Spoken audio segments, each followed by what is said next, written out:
This podcast is intended only for educational, inspirational, and entertainment purposes. The purpose of this podcast is not to replace the counsel of a physician, professional coach, psychotherapist, or other qualified professional. If you or someone you know is struggling or in crisis, help is available. Call or text 988 or chat at 988lifeline.org. This episode contains stories of trauma related to sexual, physical, and emotional abuse, codependency, and addiction. If you or someone you know is struggling or in crisis, help is available. Call or text 988 or chat at 988lifeline.org. Welcome to the It's Your Story to Tell podcast. My name is Rhea, and I'm your host today. I'm so excited to be here. I am a coach with the collective. I specialize in navigating toxic and narcissistic relationships and boundary setting, which is so important. And I am thrilled today to be joined by my amazing husband, Rymer.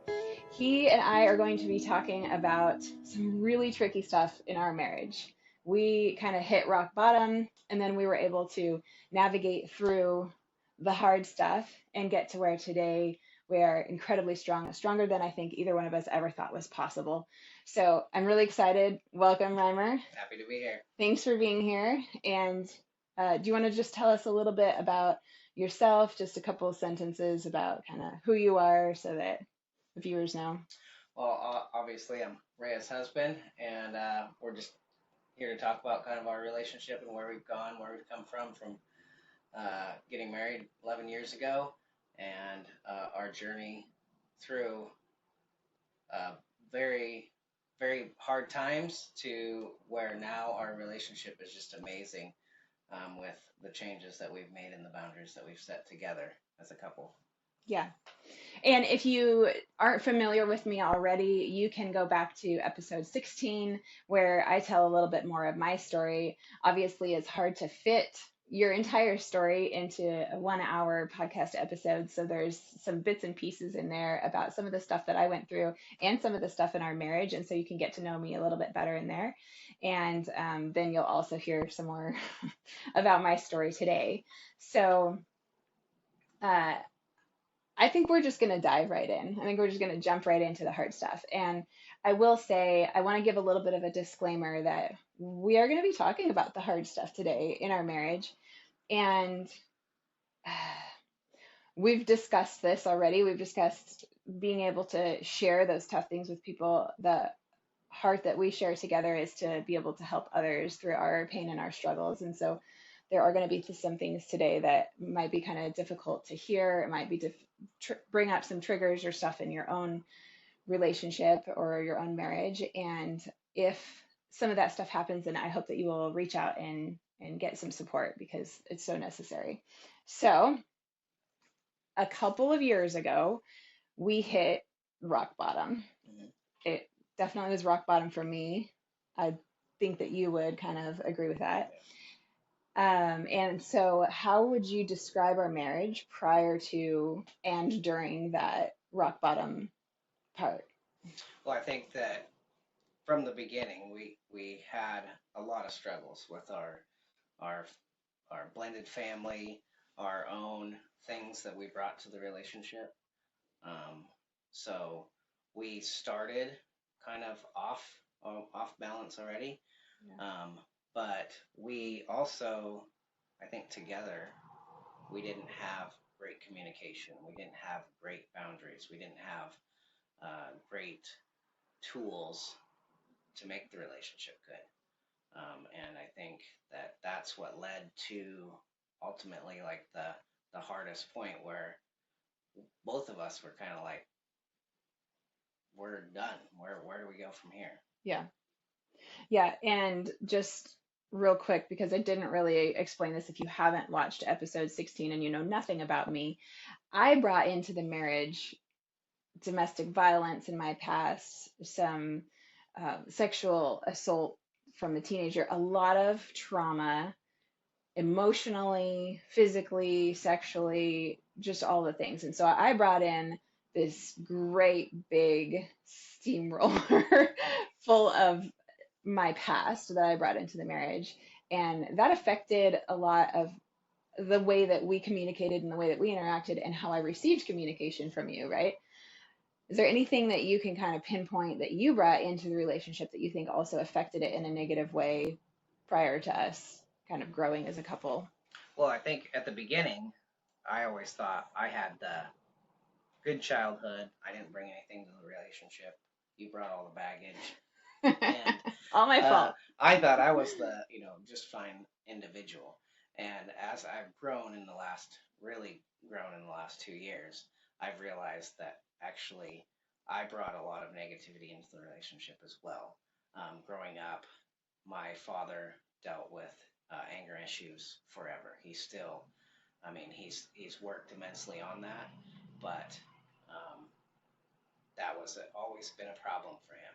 And so the example that I grew up with was that communication was done much more easily in anger. And when there wasn't anger, there really wasn't a lot of communication. And also, the example shown to me by both my parents was just grind it out. Just do whatever it takes to get the job done. Um, don't say no. Just do it. Yes, I can do that. Yes, I can get this done. Just keep filling that plate up. Um, there was no like healthy boundaries set, and so those types of things is what I brought. I brought to the table. I communicate best when I'm upset, when I'm angry. When I'm not angry, I close. I close down. I keep things to myself. I keep my mouth shut, whatever you want to call it, and don't communicate those things. And I just push. Just push through it, and not say, hey, enough's enough, I can't do this, or no, I can't take on this other task. Or so, and not just in the relationship, right? That affected the entire life. I can't say no to my job, I can't say no to my friends, I can't say no to whoever, right? Yeah. And so not having those boundaries at all, then it just compiled into the relationship as well. Yeah. Yeah. And I feel like at some point I recognized that you were bringing that stuff into the relationship, that it wasn't just me who was bringing stuff in. And I remember just kind of saying, well, you've learned from your childhood, from the way that you grew up, you've learned these things. And in my mind at the time, you refused to admit that that was a problem or that that was an issue. You were like, yeah, this was my childhood and it was great and I'm perfect. And again, this is my Right. perception. Yeah. All of this that I'm talking about here is my perception.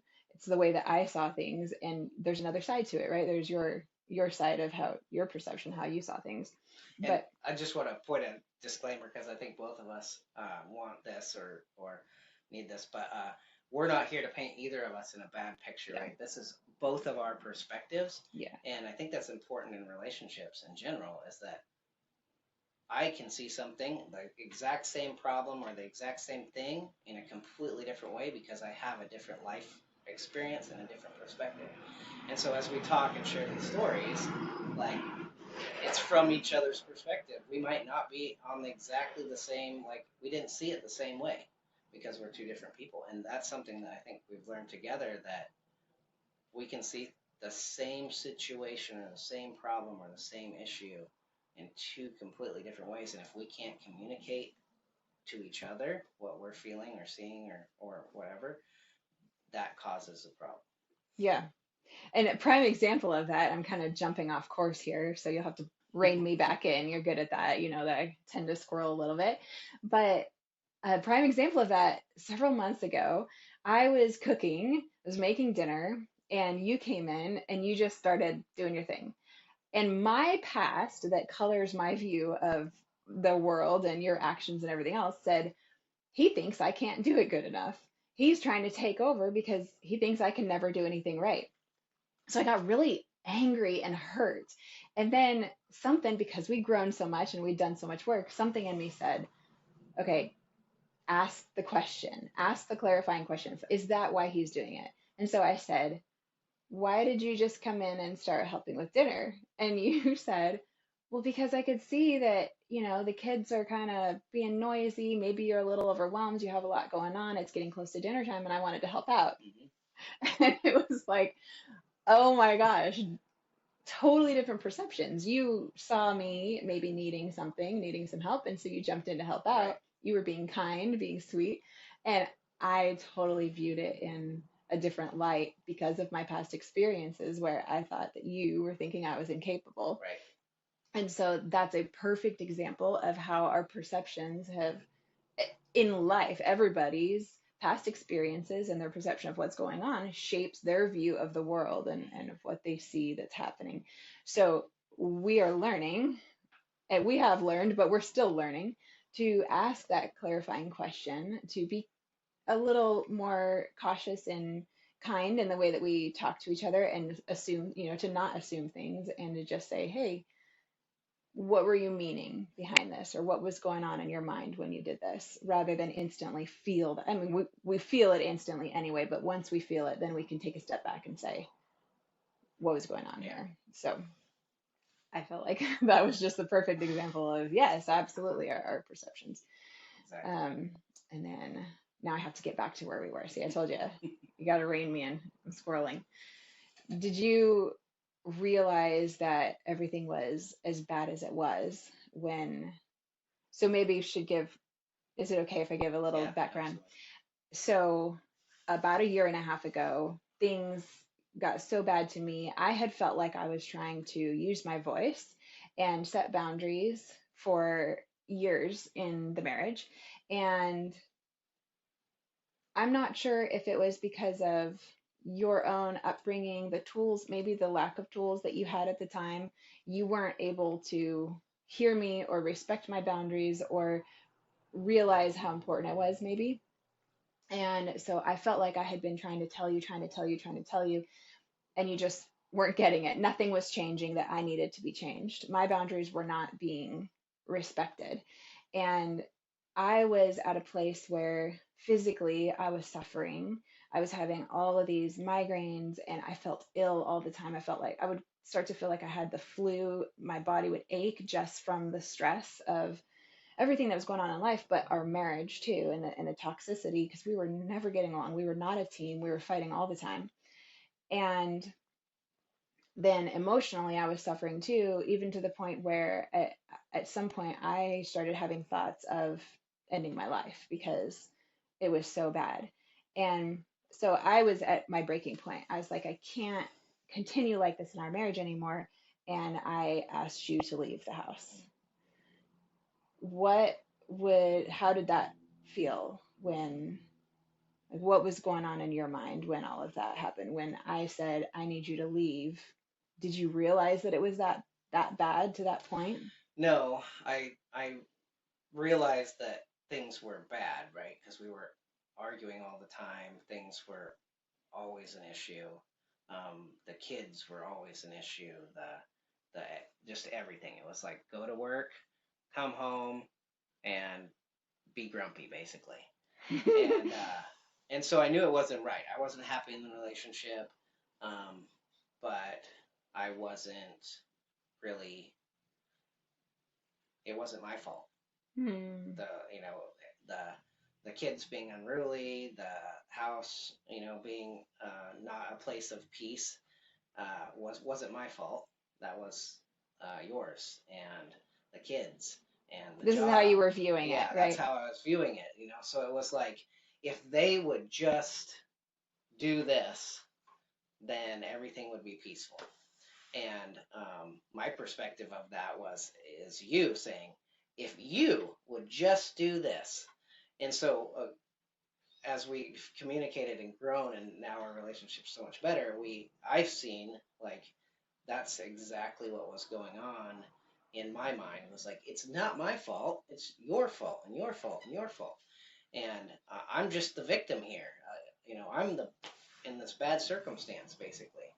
Um, and so then that last fight, the last blow up, whatever you want to call it, and you said, I need you to leave, um, was like a punch in the face, basically. Like it was, I didn't know really that it was that bad. I kind of thought, like I wasn't happy, but like it was, when we talked about this, I think a month or so ago. Yeah. It was like the most painful thing ever. Because I guess I was blind to really how bad it was for you. Yeah. And I think that often that can happen in relationships where one person is trying to communicate, trying to set their boundaries, and they're at their wits' end, and the other person has no idea that they're really at this point, that they're really at their wits' end. Do you have any advice, any, recommendations for people who might be watching this that are saying, yes, I'm at my wit's end and my significant other doesn't get it? They're not getting, I mean, obviously, our hope is to help people from this podcast episode and, just in general in our lives. We want to help people before they reach the point where somebody has to say, you need to get out of the house, because that may not always work. It might not always have the effect that it had on you and I, where you went, oh wow, it's actually this bad, I need to make changes. Do you have any sort of advice for? I think, and it's hard to say because you can't. Again, another topic that you and I have talked about is you can't force somebody to change, right? And I think lots of relationships, there's that piece where it's like, I want my significant other to change. So what can I do to change them? And the truth is, there's zero. You Yeah. cannot change another person, right? You can change yourself. So you yourself can search the tools to make you a healthy individual, right? So you can figure out what you can change to be healthy. You can figure out what you can change to communicate well. You can figure out what your significant other's love language is. You can communicate with them about what their needs are in the relationship. And like we kind of talked about earlier, set boundaries, right? And the boundary came to the point where you said you need to leave. We can't be together anymore. You need to leave the house. And that was a major boundary, but it was a boundary that you had to set to be healthy. And so getting those tools on your own, right? You get your own tools for yourself, because what ultimately actually changed in our relationship wasn't that you changed me. Right. It was that I said, okay, whoa, it's get a divorce and see my kids on the weekends, or it's make the relationship work. And what can I do to change myself to be a healthy individual so that I am healthy for the relationship itself? There's nothing I could do to change it. I couldn't convince you to let me stay here, or you tried. Yeah, I tried and tried and tried, but there's nothing that I can do to change your mind or change you as a person or anything. I can change me. I can change myself. I can change my lack of tools and my lack of abilities, so I can control myself. So I guess my advice in the short of it is change yourself, and do what you can to make yourself healthy and set your own boundaries, and then if and pray. Yeah. That's it, because we can't control anything. Mm-mm. So. And we've talked about also how I reached that point in all of this, in asking you to leave and in reaching my point of I just can't do this anymore, where I spent a lot of time in nature. I spent a lot of time in prayer. That is incredible self-care for me. And I would go out to the country and I would sit surrounded by this beautiful nature, and I would just cry out to God, literally tears streaming down my face, and just, what do you want me to do, God? What am I supposed to do? Please help me. Please come be here with me and give me guidance. And at one point along, I don't even know when it was, but at some point in one of those times of just sitting in nature and praying, I felt the Lord saying, you are going to have peace and joy in your life no matter what. It's either going to be with him if he makes the changes, or it's going to be without him if he doesn't. And truly, that is the place that I think we all have to come to, if we're at our wit's end, is not a place of trying to change the other person, because you can't change the other person. And in my past relationships, there was two in particular that were so toxic that there was no saving the relationship. I set the boundary and said, I'm done, I need to leave. And they had the opportunity to change and they didn't. Mhm. And so that relationship needed to be severed because they were not willing to make the changes, or we weren't right together, or whatever it is, especially in the abusive relationship, because that person was not going to change their behavior. And you just, it just worked out to where God was working on your heart. You had the desire to want to change for our marriage, or everything else. But ultimately, I couldn't make that happen. I had to say, I'm going to be okay no matter what. I'm going to have peace and joy in my life with you or without you. And then I was able to let go of that trying to change you, that need to control you, and just say, all I can do is work on myself. And that was a big pivotal moment for me, to just let go and give that to God. And we've talked about this a little bit. And, how did that, I don't know that you necessarily could tell when that moment was, but I kind of lost my train of thought. I'm scrolling again. But something that I did want to ask is, can you walk us through when I said that, and you've told me before that you kind of hated me, and that you were like, well, fine, then we're just going to get a divorce. And then what happened for you? What changed for you? Because right now, so I've kind of spoken in saying that you can't change the other person. I've kind of spoken to the woman here, or the person who is frustrated and at their wits end and saying, I can't move forward in this relationship, right? The only thing that you can do is work on yourself, change yourself, set your boundaries, because that's what I did. I set boundaries. And by the way, when you tried to convince me to please let me come back and stuff, I did continue with the boundaries, and I wrote out some, probably a little too much. I got a little too extreme with my demands, but I had some very clear boundaries of, okay, if you're going to come back, here's what needs to happen, and I need you to agree to this. And some of the major ones were that we see a therapist that can help us. And I think I actually don't remember the rest. I remember that that was a major one, and then the anger, that I really needed you to be calm when you spoke to us. So if you were angry, to like go take a break or whatever. So I had set boundaries, and then I continued maintaining and holding those boundaries. But what happened now? Like, speak to the men of, what did you need to do when I said you need to get out of the house, and you were like, I hate her. What kind of happened in your mind then, and in your actions? Well, I think there was the initial like emotional reaction. So I was like, she's crazy. And they're like, this person is, off the wall, because again, I didn't know the extent of how you were feeling. We weren't communicating. Um, and so my gut reaction was like, okay, cool. This is over. And but then there was this piece of like, our family unit right now is, I have an adopted daughter. You have three that you brought to the relationship, and We we have a have two very together. blended So we have a family. very blended family, and I have a very intimate knowledge of what split home is like. I grew up in a whole home. My mom and dad were together and still are.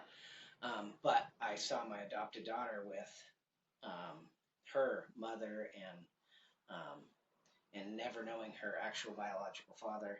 And then when her mother and I were no longer together, that pull and that pain that caused from having a split home, and then seeing it in my stepchildren as well. There was no way my biological children were going to be uh, without mom and dad. So that was like a huge, like, okay, I'm not getting divorced. This is not an option. You like dug in It your is heels. not an option for me to visit my kids on the weekends or whatever. It's not an option. So I don't care if I have to be miserable for the next 18 years. I'm not getting divorced. So that was like the number one thing. That was like the first thing that, okay, I'm not doing this. This is not an option. But then again, you were like, my boundary is this. And so then I'm like, okay, I can't, how can I work with this? You're being stubborn. I'm not getting divorced because my kids aren't going to grow up in a split home. We're not moving anywhere. We're not going anywhere. And so that was like a stalemate. I was like, I don't know what to do. I don't want to I don't want to speak down to you, but I was like, I can't fix crazy, and I thought you were crazy. I was like, why can't you just be like me, suck it up and grind it out, right? Because that's my mentality. Just suck it up and go. We could have, but we We would have could, had a miserable right? marriage. And our kids were miserable. We were fighting Yeah, all the time. yeah. We were angry with each other. So there wasn't even really a peaceful time anytime because we were upset. I And was they upset at sensed them, it. or I was upset with you, and they sensed it. So it wasn't healthy No, all around. yeah. But I was just like, why can't you just suck it up, right? Uh, but then um, I had a book that was recommended to me through work, through some coworkers, and way before this ever happened. Okay. And it was kind of in regards to work, right? It's a leadership book. What's it called? It's called. I have to look at my notes. Extreme Ownership by Jocko Willink and Leif Babin. And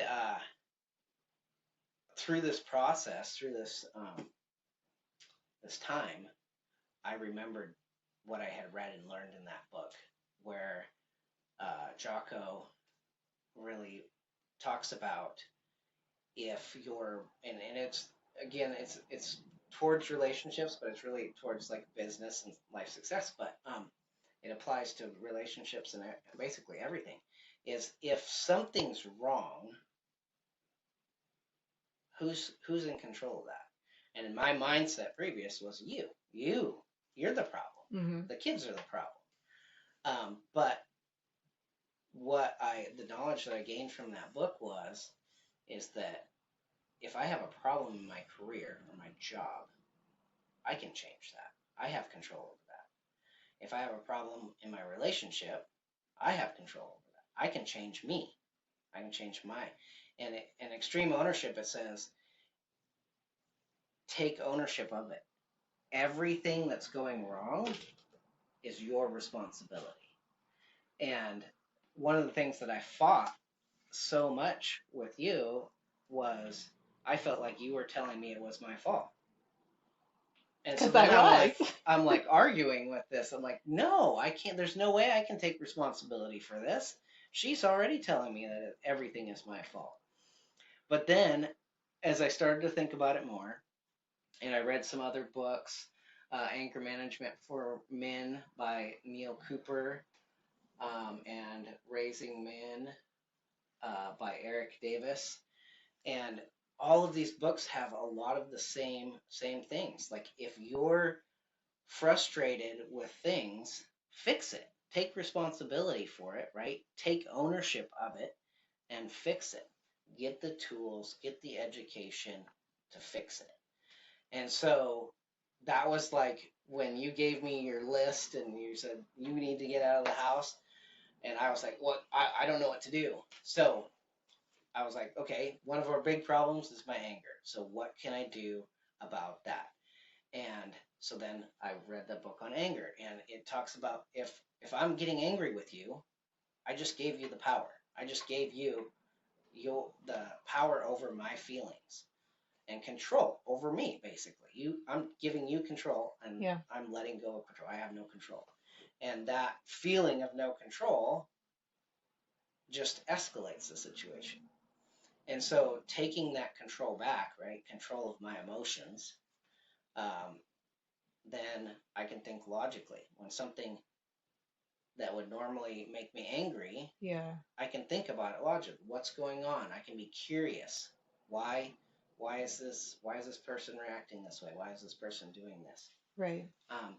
And when we're in our logical state of mind, everything is so much smoother. As soon Yeah. as we go into emotion, it's not. And so getting those tools, just that the one piece, and then just kind of stacked on itself, right? So if my relationship is bad, it's my fault. So taking ownership of my portion, so I can get the tools I need to make myself a better person, make my relationship better, all Hmm. those things.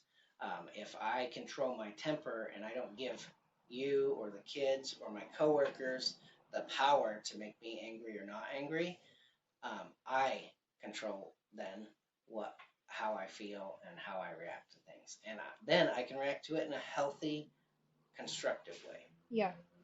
And that's what boundary setting really is you set a boundary for yourself, really, what you're going to allow. And sometimes that's in your thoughts, right? You're setting a boundary for your thoughts. I'm not going to allow myself to blame this on other people or assume that it's their, I'm going to take responsibility for it. And then it's up to the other person whether they're going to respect your boundary or continue to cross it. And but you have the control of yourself versus giving it to everyone else, which is incredibly freeing. It sounds like Yeah, you're saying, and I would agree with that also. But is that kind of yeah, what you're saying? yeah, because you're taking your life back basically. Yeah, yeah. And you taking responsibility for your stuff, I needed that all along. We actually just talked about this last night that when you started taking responsibility, because I had needed you to take responsibility so much, and you had pushed the responsibility onto me or the kids Yeah, or the situation. And so whenever you would bring something up that you were frustrated with or was stressful for you or whatever, I was catching this piece of, okay, but you're overwhelmed because you took on too much at work or whatever, you're overwhelmed because I went for a walk for 2 hours and you were stuck with the kids, but you never told me that you needed me to go at a different time. Whatever, you hadn't communicated right, that to me. And so in my own mind, I was thinking, but you didn't communicate any of this to me. So take ownership of your part in it, take responsibility for your part in it. And when you started doing that, I was like, oh my gosh, now I can start to own my part in it. And now I can start to say, yeah, the kids shouldn't have done that, and that's their part in it. But until you did, I know it came across to you like I was just blaming you for everything. yeah, And I know you also felt that way because you weren't yet seeing that you had control. You felt like everyone else had the right, control. So when we would bring something up, it caused this huge fight because I would say, but you have a role in this. And then you felt like I was saying all of it's your fault yeah, instead of saying, yeah, the kid shouldn't have done that or this situation sucks. I wasn't empathizing. yeah, I wasn't listening to you because I felt attacked every time. Because in a sense you were attacking me. You were saying it's all everyone else's fault. yeah, So it just ended up being this incredible domino effect once you started taking responsibility and saying, okay, what can I control? Then it allowed me to take responsibility and say, what can I control? And to give a little bit a backstory, again, if you haven't already, seen episode 16 or you don't already know me, I came into this relationship, like I said, with abuse in my past. And so every time that you raised your voice in anger or even just got frustrated with something, I was instantly triggered, instantly back in this war zone. And I my emotions escalated really quickly. I either wanted to run away, fight. Okay, so it's fight, flight, flee, or fawn. Those are the four things. I'm figuring out that there's more than just fight or flight. And truly, I would go through every one of those, not in every situation, but there was several times when I could see, oh, I was trying to fight there. And if that didn't work, then I would try to run away. And if that didn't work, I would freeze or I would fawn. And fawn is basically where you dissociate. And none of that was listening. I wasn't able to right, listen to you. So I would get so triggered because of my past and because of things that were happening. And then you weren't healing any of that. You were almost re injuring me because you were refusing to. Again, my perception here, but the way I was seeing it is you were refusing to see that it was a problem, or you were refusing to me, it felt like you didn't love me enough to have empathy for me and my past to change. But also, around this time, I got a coach who was able to help me see that I didn't need to be a victim. forever and ever. I didn't need to allow all of this stuff to constantly trigger me forever and ever. And that coach started helping me to work through my own triggers and staying present in the moment or walking away when I would start to escalate so that I didn't go from 0 to 10. I went from 0 to 3 or 4 or 5 and was able to stop it before then. And so it was just this incredible domino effect where you started working on your stuff and I started working on my stuff. And could you tell, was there a point where you could tell that I was changing too and it didn't feel like it was all on your shoulders anymore? Yeah, I think that so when we started, we started seeing a therapist, and the wasn't the first time that we had really talked to marriage counselors of any kind, but it was. No, but let's talk about that for a second. Well, you finish your thought and then Well, we'll get so back to it. yeah, so I was just saying, like, there was a point, like, we had been to a couple marriage counselors or couples before, um, and I always had that same mentality of like, it's all my fault, it's all my fault, it's all my fault.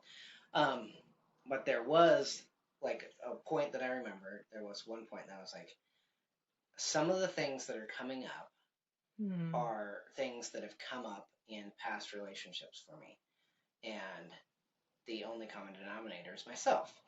And that sucked. I didn't like it. Didn't feel good. I was like, no, it's definitely not, not like you don't want to admit that you have a fault, right? Yeah. But it opened my eyes a little bit. And then as we continued, um, and as my toolbox got fuller of things, I was able to see that I'm sitting in this victim mentality. I'm a victim of life, Hmm. circumstances, my relationship. And instead of being in charge of my life. Um, and that was like the turning point. And then I was able to empathize and listen to you and go, oh, she's, this is how this has made her feel. Yeah. I don't have to always take responsibility, like not take responsibility, but not take on your emotion. Yeah. Um, and, but I can empathize with you and I can stop and go, yeah, the things that I'm doing aren't healthy. They're Hmm. not, they're not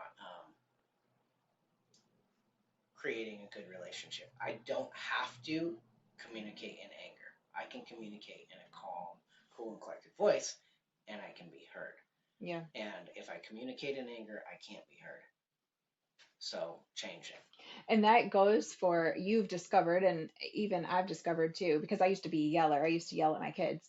But if it goes for your partner, your husband or wife, your kids, coworkers, friends, anybody that you're trying to communicate with, the majority of people, I can't say 100% because who knows, there's probably that 1% out there that's different. You used to say you were different.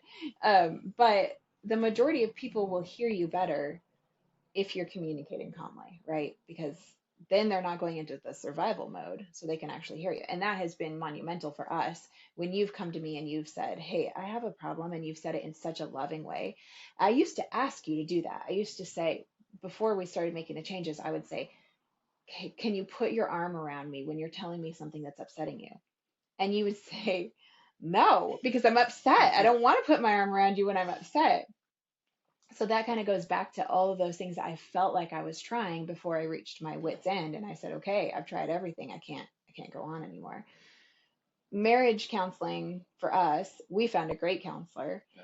who was really able to, I call her a translator because she really translated what I was saying to you and helps you to actually hear it, and what you were saying to me and helped me actually hear it.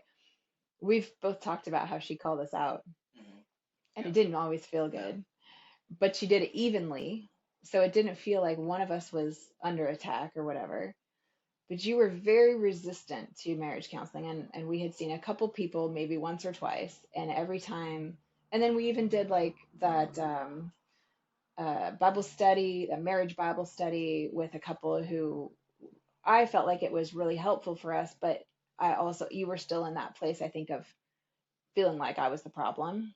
And we just weren't a team yet, so it didn't really help make the changes. But what made you decide to go actually see a counselor and continue going back? Was it just because of Well, my I boundary? think it was the ultimatum basically. It Yeah. was like the if you don't, we're not even gonna visit this. And so it was that the initial shove was I'm not getting divorced.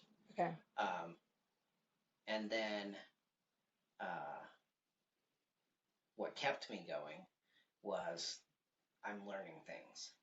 I'm learning things that are helping me not continue in the path that we're on. We're Hmm. going in a better direction. And it was such a snowball effect because not only did we, like, over the last year and a half, 2 years, completely change our marriage, but I felt as a man, I've completely changed who I You have. am, and how I perceive life and how I go after life has completely changed by the tools that I've gotten. And then now that's like one of my passions is just learning to be better, growing and being successful Yeah. as a person. Yeah. And that's something that I always wanted from you. I've always been a person who wanted to better myself and learn more, learn about the way that my brain works so that I can work with it and all this stuff. And for a long time, I felt like I was alone in that. And then now, in the last couple of years, I've really felt like we're really like a power team of it, motivating each other and encouraging each other and just making these huge, amazing changes in our life, not just in our marriage. But what was the point where it turned from I hate going to counseling and I don't want to be here to, okay, I'm actually willing to go? Or were you ever willing to go? Did you begrudgingly go every time, or did you reach a point where you were like, this is helping, I'm okay with going? Yeah, I think when we started getting tools, and I think like you said, her calling us out. Hmm. So when she would call you out and you would listen and then you would make a change, um, it motivated me obviously because it was like something good. But then when she would call me out and I could listen to it because I didn't have the same emotional attachment that I did with you, and so listening to her giving perspective that basically your perspective, but in maybe different words, so that I or in a de-escalated environment, that I could listen to it and think about it and process it and absorb it. Um, and then I've always kind of been like, why are we doing this? It's such a waste of time type of mentality. Um, but it, I could see the difference when we would skip Mm. an appointment or two, especially early on, even in the middle of it, because we would be fine in between, pretty Yeah. much, and then if we skipped a session or two, then things got too escalated, and so it was almost like a download time where we could share our feelings Yeah. in a safe environment and hear each other Yeah. and have somebody help us hear each other. Right. Because all the things that were said in that room, we had been saying for years, but we hadn't been listening. Either one of us hadn't been listening. And she was able to present it in a way, I think she was able to present it in a way to you that you could hear, and in a way to me where I felt safe. And I remember you actually calling me out one time and saying, I think that you want to come to these sessions so that you can dump everything on me that you've been holding in. You can tell me all the things that you've been feeling that you can't tell me during the week because I think you feel safe here. And I was like, yeah, Yeah. that's exactly right. Because when I would try to express things to you before and you weren't listening, I felt like you would twist my words. And I felt like you would turn it into, and we both did this. I have to take ownership for my own self too. As soon as we felt something coming at us from the other person, we would get defensive and we would say, but here's my feelings. And then we weren't listening to the first person and their feelings and validating their feelings and then coming back later, or even 5 minutes. Sometimes all it took was 5 minutes. We just needed to say, I hear you. I get what you're saying. And I feel that, even if I don't agree with it. And that was a big turning point for me. I remember was the day when I realized that I don't have to agree with you to listen to you.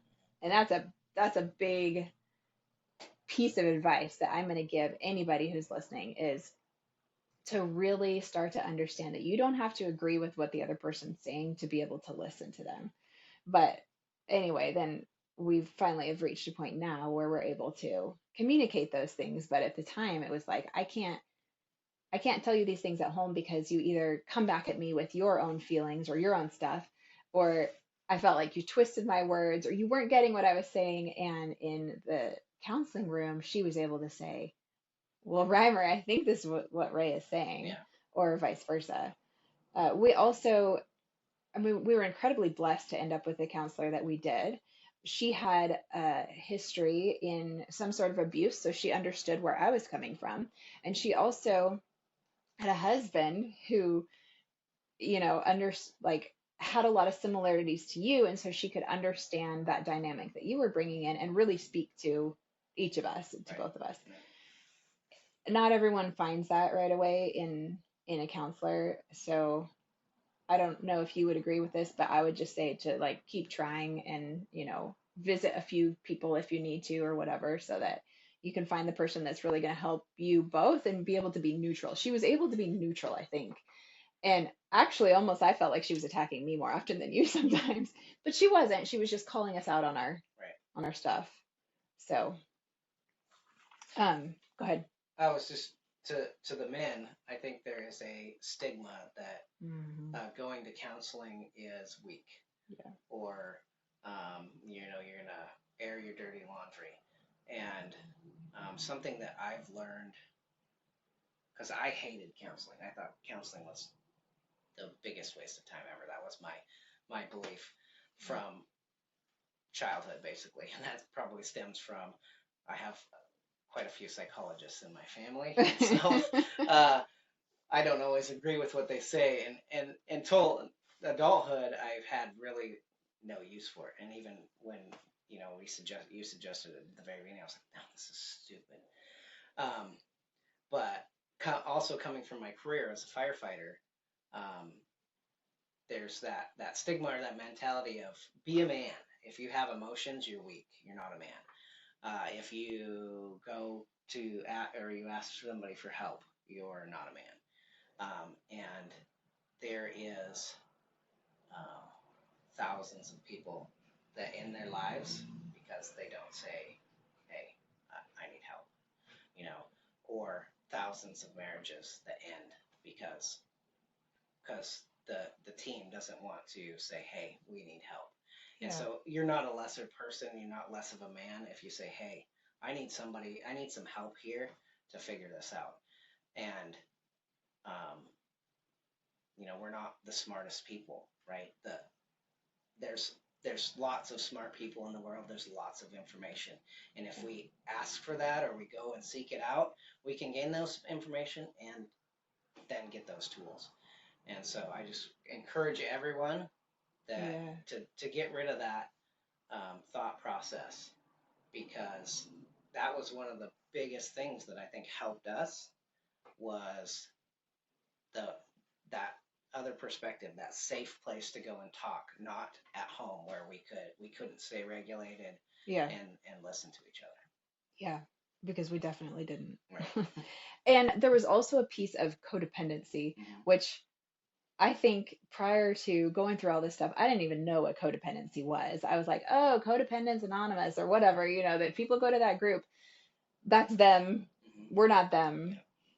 I didn't even realize what it was until I started kind of looking into it. And I think our counselor had maybe said something, but I'm not sure what it was. But She brought it up. yeah. And then we started kind of realizing, we started looking into it more and realizing that we take on, and you've talked about this a lot, that that's been a major change in your mind and in your life is for you to not take on my problems, I think Mm-hmm. is how you say it. I notice it when I'm a verbal processor. So when I have a problem, I'll come to you and I'll just start like word vomiting, right? Here's my problem. I'm talking through it. And previously, I always felt like you would get impatient with me, be like, oh my gosh, she's talking forever, hurry up. Or that you just wanted to tell me what to do. And I like the advice. I'm a problem solver. I want to solve the problem. That's why I'm verbally processing it. But I need to get it out first and then talk through it. And I really needed you to come at me in a way that was like, I want to help you, not you're stupid. And that's not what you would say, but that's how I felt based on your tone of voice, your body language, the way you were talking, whatever. And I think after we've talked about this, it sounds like what actually changed for you is not that you realized all that and had this magical moment of, oh, she needs me to talk to her a different way, but that you stopped taking ownership. When I would word vomit to you and tell you all my problems, you stopped saying, oh, I have to fix something. And you started working on being like a team with me, maybe? I don't know. How would you describe that? Well, it was just that the difference between listening to you and empathizing with you, and then if you wanted to figure it out or problem solve together, working together to do that. Instead, what I was doing was you came to me with a problem or an issue, and then I would just take it. Okay, all right, one more thing on my plate I have to fix or take care Yeah. of, or if it like an example of like the kids are stressing me out, I've got all these things to do, and my auto response was, okay, I'll do this, this, this, and this. I'm already busy. I'm Right. overwhelmed. I'm exhausted. But you just told me you are feeling overwhelmed and exhausted. So I'll take it on. as a helper person or whatever you want to call it, I'm going to take this and this and this and this. And so every time you'd come talk to me, instead of listening to you, I was like, one more thing I have to put on my overflowing plate already. Yeah. And so then my reaction to you is like, I don't want to empathize with you. You just handed me a bunch of stuff. Or I took it, right? You didn't hand it to me. You Right. were just wanting me to empathize with you and listen. Um, but I would just take it. And that goes back to that codependency. Hmm. I was taking on your feelings, your thoughts, your frustrations, your everything. Hmm. I think that you weren't, I'm bringing it back to boundaries because boundaries are so important. A lot of people don't realize how important they are, and a lot of people don't set and enforce them. And I've learned so much about boundaries, and they have just helped me monumentally in my life and my relationships, including my abusive relationships, including my marriage and my kids. And so I think that a lot of what you're saying, and I think it kind of rolls into codependency, is that you didn't have boundaries. Yeah. You didn't set the boundary of, I'm not going to take on anymore, or I'm not going to take on her stuff. It's kind of like they go hand in hand, right? If you don't have boundaries, you might struggle with some Yeah. codependency. Yeah. And if you're codependent, you might have some boundary issues. Yeah. Exactly. Um, and then I mean, that was just one example that I gave about me kind of needing to verbally process. I know that there's a stigma that guys are always the fixers. The men always want to fix things. Women want to rant about it. I'm using air quotes because, we don't think we're ranting. We just think we're verbally processing. And men want to fix it, right? I'm actually, I think, a pretty big fixer in our relationship. You come to me with something a lot of times, and I instantly go into problem solving mode. So maybe I break that stigma a little bit in our marriage. But I think that part of that rolls into that you weren't necessarily trying to fix it. You just wanted to fix what you were feeling. Like you had this emotional reaction, this feeling when I started talking about how overwhelmed I was, that you have to take it on, right? And then that made you feel more overwhelmed and you didn't want to feel all that. And so you just, I'm not sure. I don't want to put words in your mouth, but I feel like maybe, um, yeah, Well, I think that kind of goes to avoidance, right? Avoiding conflict or avoiding something that's difficult, right? So it's much easier just to go, okay, I'll take that right. because that's not, it's less uncomfortable than empathizing with you and allowing you in certain aspects to be uncomfortable, Yeah, right? yeah, And so definitely. it's definitely avoiding the the conflict or the hard thing. So if you call me with a problem with the kids and say this is an issue, I can deal with it in my own way, which is um, more comfortable for me Mm-hmm. than saying, yeah, that sucks, I'm sorry, and giving you empathy, but then allowing you to do the hard thing, right? Or whatever it is. And that's that boundary of like, I'm full up. I Mm-hmm. don't have any more capacity. I'm gonna have to let you do your own stuff, and vice versa. And Yeah. I think that conflict avoidance for me, that goes back to my childhood of like when my dad communicated, it was in anger. It was uncomfortable. Mm-hmm. So then I would avoid conflict at all costs Yeah. by people pleasing Yeah. and doing, not setting my own boundaries because it might make somebody irritated. Right. Which is so funny to me that you say it was easier for you to take it on than to let me be uncomfortable. I'm thinking, what? Why would that be easier? But a lot of people operate that way, and we want to be comfortable, whatever feels most comfortable for us. And a lot of times, what's most comfortable for us has to do with our upbringing, or for me, had to do with ways that I, dealt with trauma for years and years and the pathways that those created. I also, in my portion of the codependency, was uh, trying to keep you from being angry. Yeah. That was my thing. And so in that, I wasn't allowing you to have your feelings. I wasn't allowing you to have your emotions because they made me uncomfortable. One of the areas of growth that we've had is that you have uh, worked through when you're angry, you're not as explosive. And I want to give a disclaimer that you've never been abusive, as opposed to my previous relationship where there was abuse. There was physical, emotional, verbal, all the kinds of abuse. I hate saying that, but there was pretty much. And with you, you had some toxic behaviors, you had some hurtful behaviors to me, but you were never abusive and you never directly called names or belittled or anything like that. Although it felt to me when you were being overly critical, like you were belittling. So Yeah. again, there's that what I brought into the relationship and my perception of things versus, you and your perception of things. Um, but I think just all that to say that there was just a lot of layers to Mm-hmm. it. Yeah. It wasn't just one thing. There was a lot of different layers, but us both learning how to let the other person have their emotions and have their feelings and just listen was, would you say that was like a big part of it? Yeah, and listen, and then keep your reaction to yourself, right? I think that the biggest thing that I learned through this, in as far as the communication part, is, well, number one, communicate calmly, Mm-hmm. you know, but um, also listen. And when you're listening and empathizing with the other person's feelings, is not the time to go, what you just said made me feel like this, because you're Right, not giving them the opportunity to be heard. right. You're just saying, oh, but this is my reaction to your feeling. Mm-hmm. And so listening, being curious, why does that make you feel that way? Mm-hmm. Why does, when I do this, cause this issue? How you feel.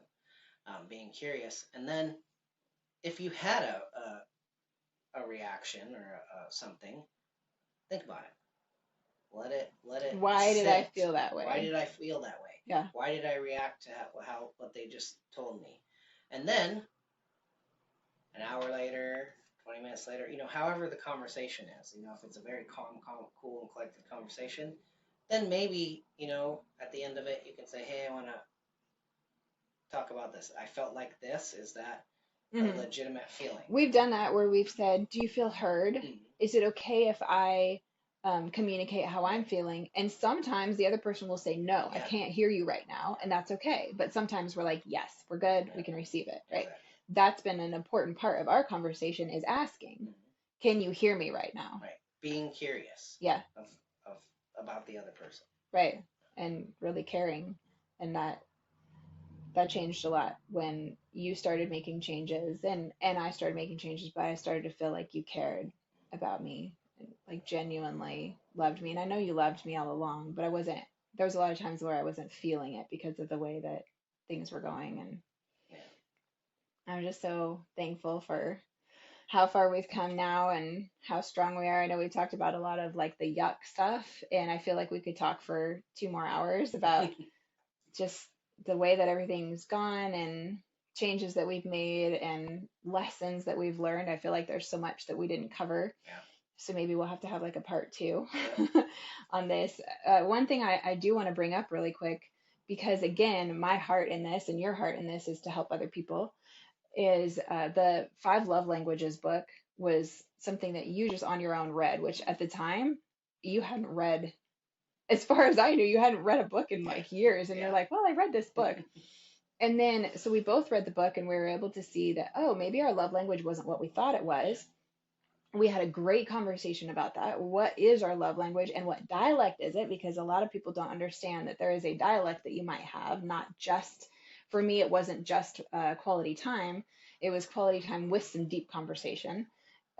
So that's just one example of a dialect. But figuring out what each other's love language was and starting to work on speaking that helped fill up our tank Mhm. so that we could then receive some of the hard stuff and Yeah. feel more like a team. And, I felt more loved.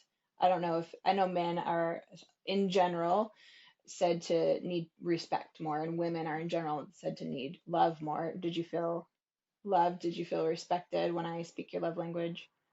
Yeah, I How did that think help? that learning each other's love language, what they actually were, and then um, you know the communication piece, right? So communicating better Yeah. showed me that respect. You gave me that respect. You being on my team versus on the other side of the table um, made a huge difference in that respect, feeling respected, um, and that communicating that, and then it led to where now it feels like when we have an issue, and you'll say, "Hey, I'm on your side. I feel the Mm-hmm. same way," or you point it out. That just fills that need for respect so much more, and brings me so much closer to you, because then it's not like here's this problem and I'm over here by myself and I have Mm-hmm. to take this on. We're together, and we can fix this problem together. Two brains, two more skill sets. It Mm-hmm. it it makes it so much easier to get through. Yeah. That was a big problem in our marriage early on, is that you, well, early on for the entire time up until the breaking point, as I call it, you didn't feel supported by me and I didn't feel supported by you. We felt very alone, and we were very alone. We were not a team. We were attacking each other. I was trying to say, hey, can we try this? Like, I would ask for counseling and you'd say no, and then I was like, I'm alone. Yeah. He doesn't even want to work on our marriage. You would have an issue with something and I would defend the kids instead of, being united with you, and you felt like you were alone. I remember a couple times I took a sticky note and I wrote, I support you. And I stuck it right in front of you. And you told me later that that was big for you because then you felt like, oh, she's with me. Yeah. She's on my team. And for me, the reason that was big for me is because I was shaking.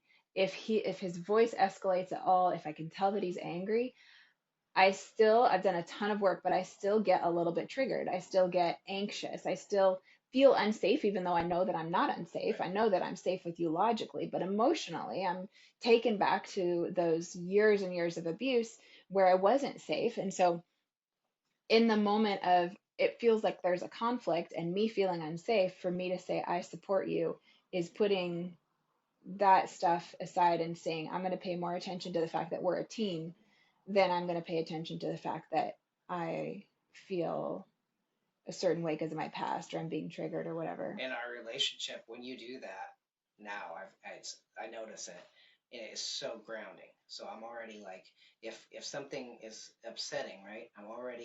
We're moving out of that um, logic brain, right, and into emotion. Yeah. And that, hey, I'm with you. That reach across the table, or that touch that said, hey, I'm supporting you. That brings me back down into that logic. Hey, we're together. We're gonna figure this out, and it de-escalates the situation, at least for me. Yeah. Well, I am so thankful for, again, how far we've come. Like I said, we could continue talking so much more. I think we're about at our time limit. Um, I do want to say that boundaries have been monumental in our relationship. When I started setting boundaries because out of necessity and enforcing them. Like I said, I tried to set boundaries forever, and then I finally said, okay, I have to enforce them. You've also had to set some of your own boundaries, and maybe next time if we do a part two, then you can talk about your experience with that and stuff. But I just want to remind anyone who's listening or watching that you can set boundaries. You set the boundaries, and then the person has to decide whether they're going to respect them or not. You setting boundaries doesn't mean it's going to change the other person. Me setting the boundary is not what changed you. You are what you decided to change. Previous relationships, the people decided they weren't going to make the changes, so it ended. You made the decision, I don't want this relationship to end. And for whatever reason it was, you said it's because of the kids. And the first day that you told me that, you said, I didn't do the hard work for you. I did the hard work for the kids. And I was like, well, thank God we have kids, or we'd probably be divorced. But if you hadn't been ready to make those changes, then, and I had set the boundary and you just stayed in it and you weren't ready to make the changes, it would have been a healthy marriage anyway. Right. So the point that I want to make to you is, if you set boundaries and they're not respected, then I would encourage you to, get some coaching, get some help, get some support, and come to a place to, pray, whatever it is that works for you, and come to a place where you're able to say, I have to let go of the outcome of this, because the outcome may not be our outcome. If the other person isn't ready to make the changes, it's never going to be a healthy relationship. No. You have to be healthy as the individual, right? That's what you can control is yourself. Yeah. And so you can't control your significant other or your kid or whoever it is, right? We're all unique individuals. Right. And we can't control each other. We can't control the world around us. Yeah. We can control how we react, what we do, and what tools we gain. Yes. And if we are healthy, happy individuals, that's the start. Yeah. Absolutely. You have wrapped this up beautifully. That's a perfect way to end this. I would love to help you on your journey. If some of this stuff resonates with you and you still have more questions, like I said, there's no way that we could cover everything in an hour, but I would love to help be able to walk alongside you and help you discover what steps you can take to make your marriage healthier, to make your marriage to the point. I cannot believe how strong we are now. And we talk about this every time we go on a date, which is filling my love tank because it's quality time. And he's really good at that now. And we spend a lot of time together now because we love it. We love being together. And we talk about this idea of just how strong we are now and how far we've come. And I don't know a lot of other marriages that at least appear as strong as ours now. And it's incredible to come to that point after literally almost reaching the point of divorce. Yeah. So thank you for the work that you've done. And thank you to all of you who are watching and listening for taking the time to hang out with us and just listen to us kind of talk through some of this stuff. I would love to help you on your journey if I can help you take the next step or figure out what to do next or where to go from here, or work with you in some coaching stuff to help you get to a better place. And the hope is that your marriage or your relationship would be able to be strengthened. Ultimately, you'll have to work through that and discover whether it's going to continue and be stronger, or whether you're just going to be stronger on your own. So we drop new podcast episodes every Friday. I hope that you'll join us for the next one. And it won't be us together, but it will be on this platform with a new person talking about their story. And we just thank you so much for joining us and hope that this was a blessing to you. If this was a blessing to you and you got something helpful from it, please leave a comment. Tell us what it was that spoke to you. And please share this with your friends and family and people that you think that it might be a good tool for them. And thank you. Any last words? Anything else you want to share? Thank you. All right. Thanks, guys. This podcast is intended only for educational, inspirational, and entertainment purposes. The purpose of this podcast is not to replace the counsel of a physician, professional coach, psychotherapist, or other qualified professional. If you or someone you know is struggling or in crisis, help is available. Call or text 988 or chat at 988lifeline.org.